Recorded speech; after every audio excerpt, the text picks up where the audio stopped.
कटक जिला सालेपुर गोपीनाथपुर ठारे अनुष्ठित होता 12तम विरूपा महोत्सव आज तृतीय संध्या आंचलिक सामाजिक सांस्कृतिक उन्नयन ट्रस्ट और विजयानंद युव परिषद और मीडिया पार्टनर प्रमेय अनुसरण पक्ष महोत्सव आयोजन कर तृतीय संध्यार नामी दामी कलाकार द्वारा नाच गीत अभिनय चलचल चढ़ी उठी मंच महोत्सव तृतीय संध्यार सभापतित्व करते विकास चंद्र दास मुख्य अतिथि भाव ओडिशा उच्च न्यायालय प्राक्तन न्यायाधीश विजय कुमार नायक सम्मानित अतिथि भाव प्रमेय कटकर डीजी मानस कुमार पंडा जोगदे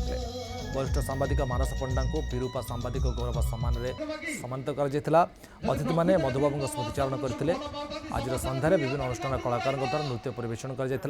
दर्शक कार्यक्रम मनोपरिवेश उपभोग करते महोत्सव में पड़ता मीना बजार मजा नहीं समस्ते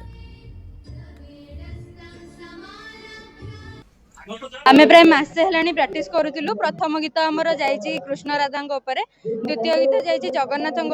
आ तृतीय गीत आम करूँ एवं करूँ संबलपुरी दुईटा रही आउ गोटे क्लासिकल रही निश्चित भाव मुझे बहुत खुशी अनुभव कर प्राउड भी फील कर मो टीम सहित यही मंच को प्रथम थर पर आसीपारि अनुरोध करी आर मान